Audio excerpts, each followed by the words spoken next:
We've got camels living just around the corner. This one there, and up behind this one on the hill there's a whole heap more of them. Oh, the sun's just coming up for another day on the new shop. So we have our completed roof.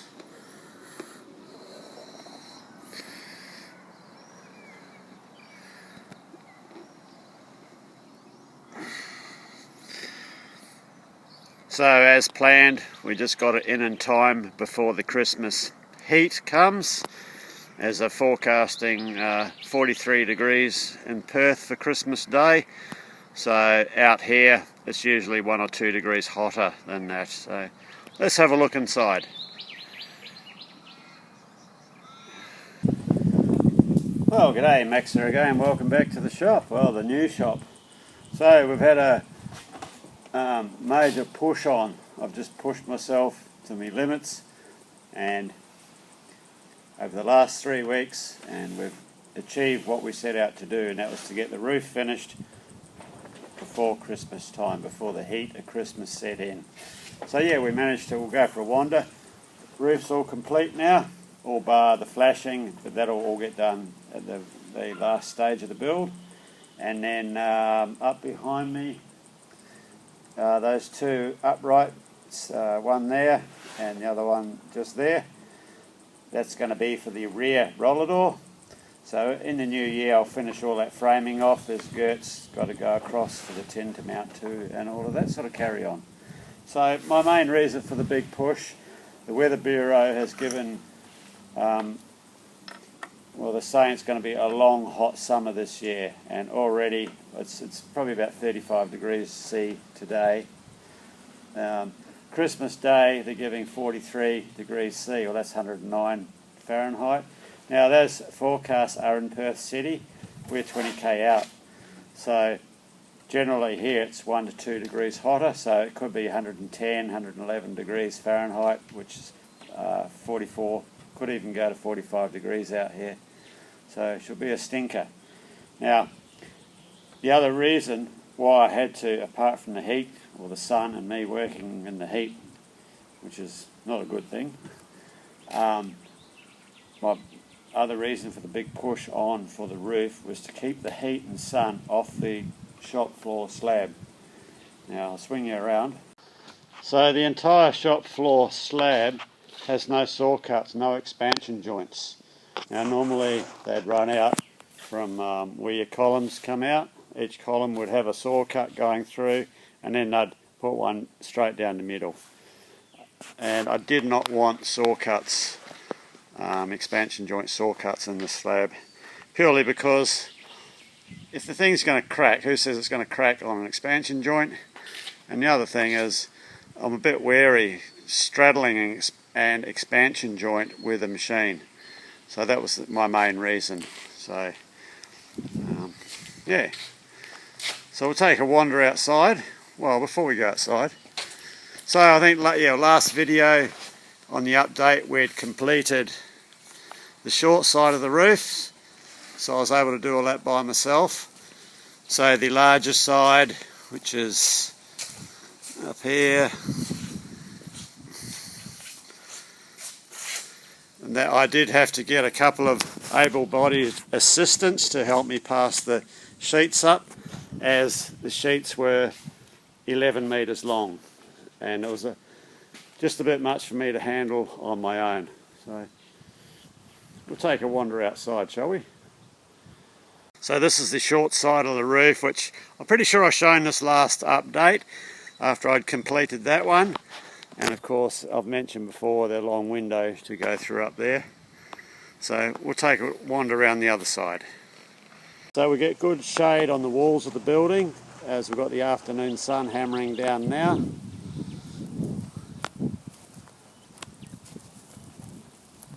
And of course in the new year we'll be into the end walls. So once again, good shade on this side of the building. So the sun, the midday sun and the heat never actually get to the walls, which is a good thing. So yeah, the big roof, She's all complete now.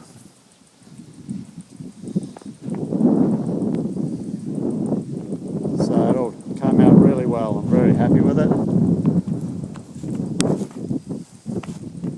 So quick view from a distance away.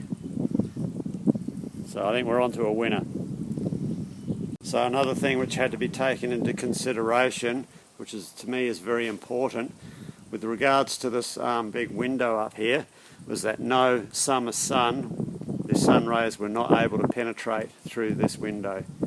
And it doesn't happen, the sun does not get through the window. The sun is further over towards me this time of year. In winter, the sun is further over that way, and if we get a bit of winter sun coming through, that will be a good thing.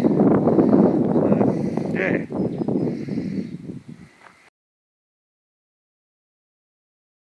So we're just drilling the hole locations for one of the door columns.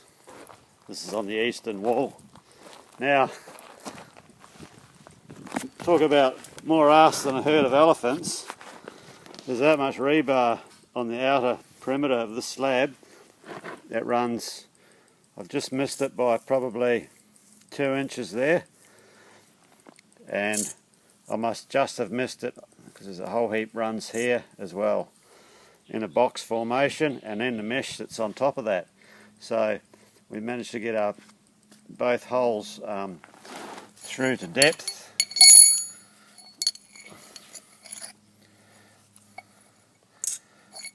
without hitting any of it. So talk about us. The rebar gods must have been on my side today.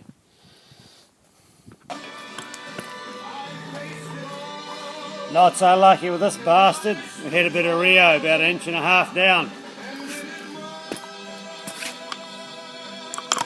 We'll just plough through it. Hopefully this is a new drill bit. You're supposed to be able to cut through Rio with his designer bit.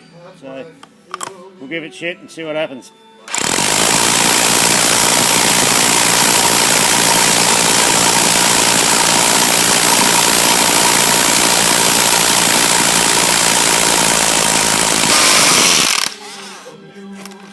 Looks like we're broken through.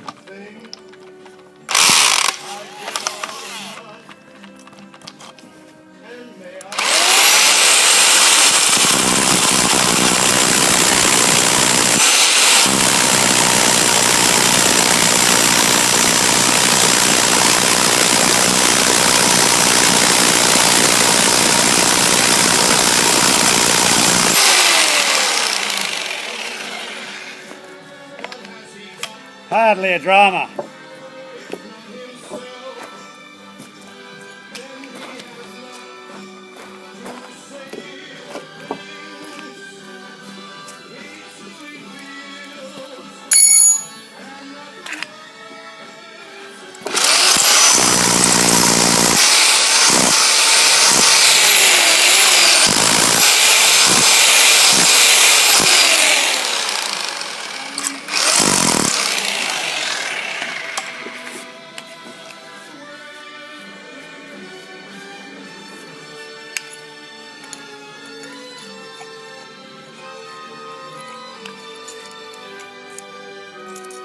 Perfect.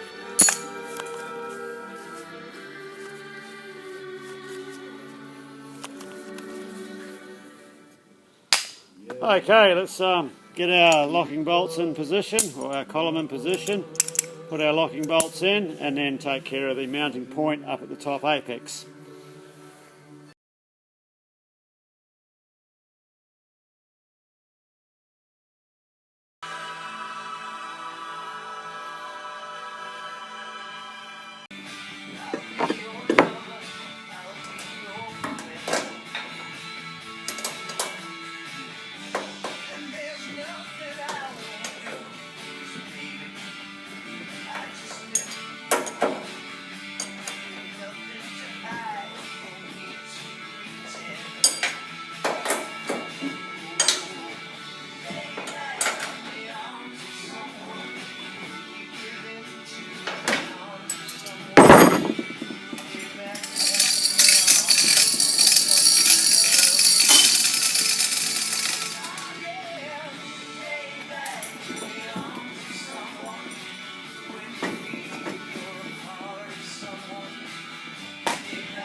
That's the 2 roller door supports finished. Up here, there will be have to be a, I'll bring it a bit closer, another bracket's got to go on up there.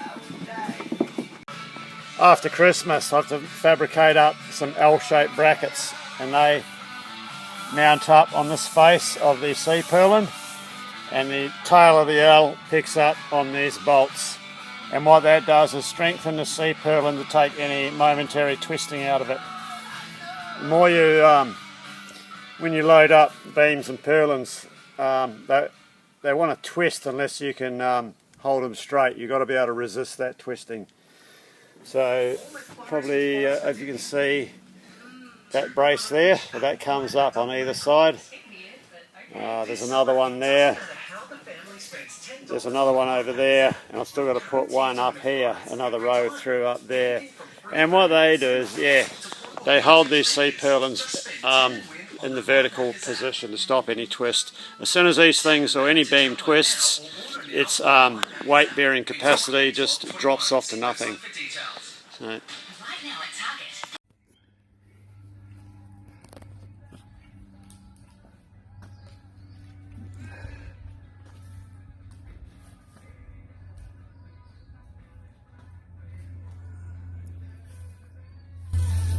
you know, I could do with a video assistant all the time. Yeah.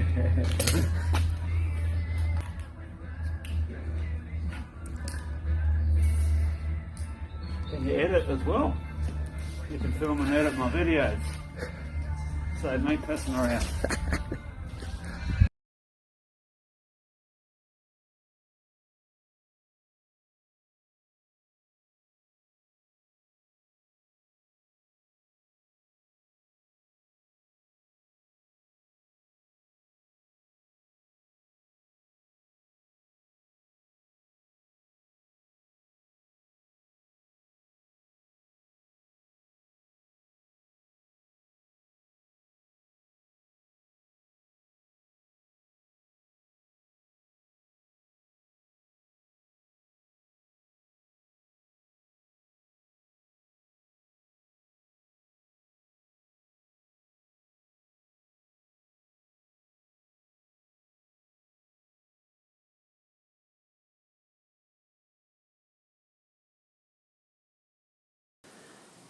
So I've been going pretty hard to knock all this work out in the 3-week time span that I had. Of course, as per usual, when you're working by yourself, it takes ages. But I was very grateful for the help of a couple of old fellas that came along. You guys know who you are, and give us a hand with the big roof. That was, well, your help was invaluable. So thanks lads for that. Cheers. So this will be my last bit of video for 2021, I guess. So anyway, have a good Christmas, take it easy, don't get too messy. Anyway, cheers, and we will see you in the new year. So in the new year, I've still got a couple more days off work. I'll either be back here or we'll be back over and looking at the bearings, the headstock bearings of the other lathe, which was my plan all along for Christmas if things got too hot to work on the new shop. So anyway, take it easy, cheers, have a great Christmas. See ya.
So that's the interstate freight train that goes to the other side of the country, 3,000-4,000 kilometres away.